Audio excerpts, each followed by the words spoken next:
Actor and Scientologist Danny Masterson ordered to stand trial on 3 felony counts of rape.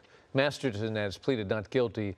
In her ruling today, the judge specifically cited Scientology policies as a factor in why the women waited so long to report the alleged rapes to law enforcement. And Colleen Sullivan has the details. Have a good day. But it was not a good day for Danny Masterson and his defense team. After a week of emotional testimony from 3 women who accused Masterson of rape, Judge Charlene Olmedo ruled today there is sufficient evidence to proceed to trial.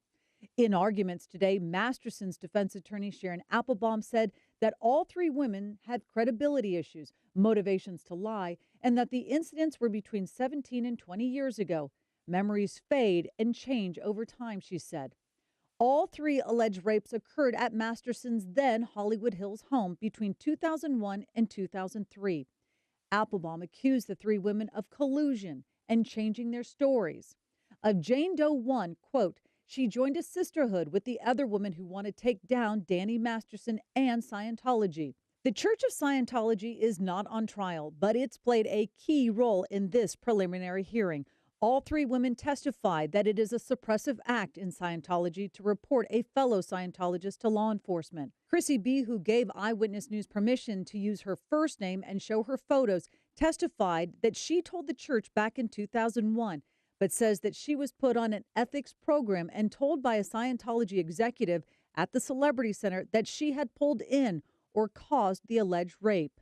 Chrissy B. reporting other Scientologists in good standing to law enforcement is a high crime. And if I reported him, I would stop him from being a Scientologist, from going up the bridge to total freedom. All 3 women testified that they feared they would be declared a suppressive person by the church. They'd be excommunicated, lose their family and friends. Masterson was more important to the church because he was a celebrity. Jane Doe, too. I knew I'd be put through an ethics process and would be interrogated. But Applebaum argued today that Scientology does not discourage its members from reporting fellow Scientologists. Quote, Scientologists are not anti-police. They just want a crime-free society. This book by Scientology founder L. Ron Hubbard, Introduction to Scientology Ethics, was used by both sides to argue about whether it's a suppressive act to report a fellow Scientologist to law enforcement. In the end, Judge Olmedo found the victim's testimony, quote, credible and sufficient to support the charges, and specifically said that Scientology's policies do discourage reporting to police. Colleen Sullivan, ABC 7 Eyewitness News. And we did reach out to the Church of Scientology for comment on the claims made in court, but the church so far has not responded. The arraignment will be continued until October 19th. Mr. Masterson, you have the right to a speedy arraignment. You could be arraigned in this case today. Do you understand that right and agree as your attorney is requesting that your arraignment be continued until October 19th? Yes, sir. Counsel join? Yes, sir. The court will set the following briefing schedule. The people's opposition is due no later than October 2nd.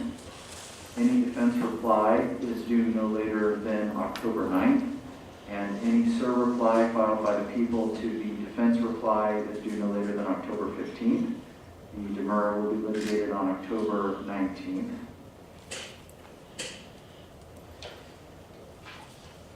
The people have provided the court with a proposed protective order listing the following complaining witnesses. Mr. Masterson, please listen carefully. You're going to be served with a copy of this order now.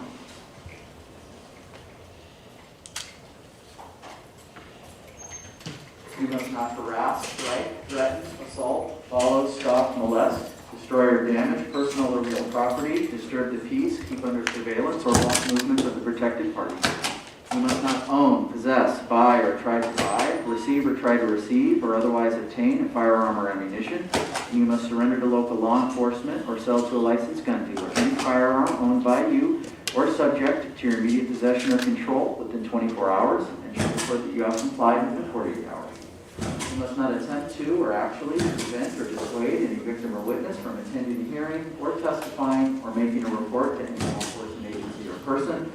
You must take no action to obtain the address or location of the protected persons or their family members, caretakers, or guardians. You must have no personal, electronic, telephonic, or written contact with them. Have no contact with them through a third party except your attorney. Stay 100 yards away from them, and they may record any prohibited communications made by you. The court is also in receipt of a waiver of defendant's personal appearance pursuant to Penal Code Section 977B. The form appears to have been signed today by Mr. Masterson.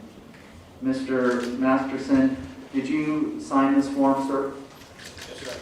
Prior to signing the form, did you discuss it in detail with your attorneys, and did they answer your questions? Do you understand that you have the right to be present at every stage of litigation in this case, and agree that when the court permits, your attorneys may appear in court on your behalf without you present? Yes, Your Honor. Do you also understand that you must be present anytime the court orders you to be present for any substantive hearing, for any preliminary hearing, for any trial, and for any disposition in this matter? Yes, Your Honor. The 977B waiver form has been lodged and is accepted. Counsel, is it your intention to appear pursuant to 977B at the demurrer hearing? Yes, Your Honor. Mr. Masterson, your attorneys have filed a demurrer in this case. I have just set a briefing schedule. That demurrer will be litigated very likely at the next court date. Do you understand that you have the absolute right to be present at that hearing and give up that right and agree that your attorneys can appear on your behalf? Yes, Your Honor. And the 977B has been lodged and is formally accepted. That is pursuant to the emergency court rules adopted by this court in early April. One moment.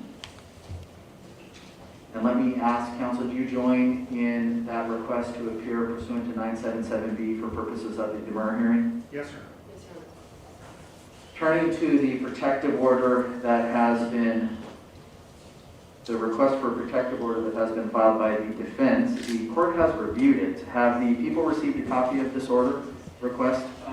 People have received a draft copy of it previously, and today we received a copy of the order that was filed in the court. Are the people prepared to proceed in oral argument on this motion at this time? Yes.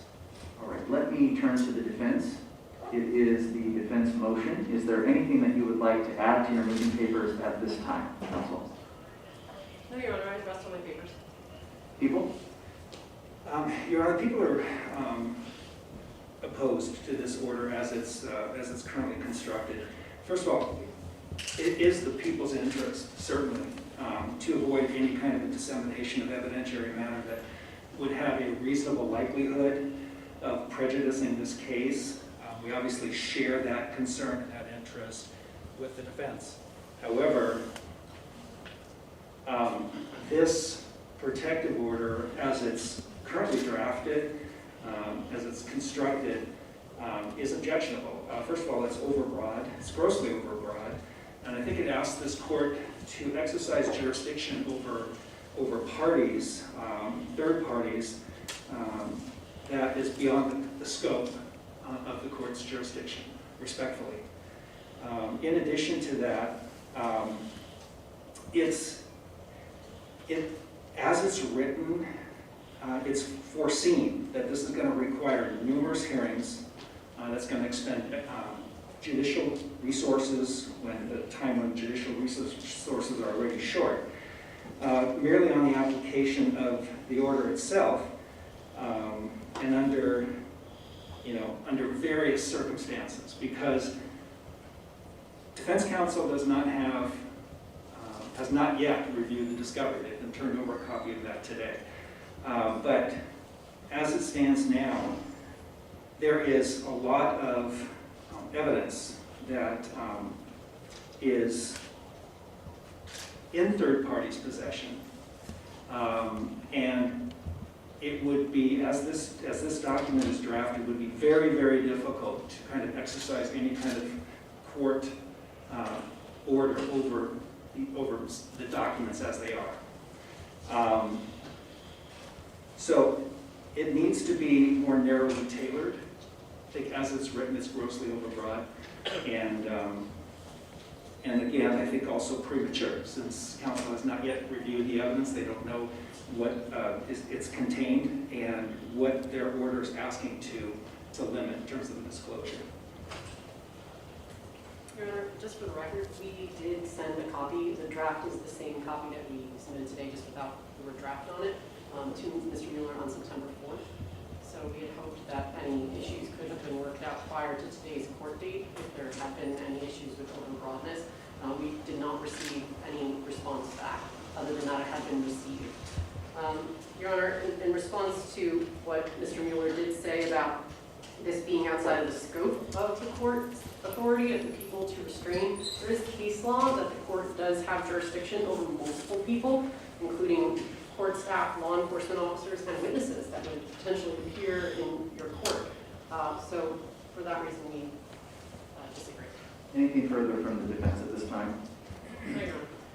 Mr. Masterson, through his attorneys, has requested an order to prevent dissemination of information concerning this case, and the defense has specifically requested an order constraining all attorneys, parties, investigators, witnesses, court officials, and law enforcement officials from disclosing discovery materials to the press or placed on social media in any way. In support of its motion, the defense has argued that such an order is necessary, quote, because there is a reasonable likelihood that dissemination of information concerning the case would make it difficult to impanel an impartial jury and would tend to prevent a fair trial for Mr. Masterson.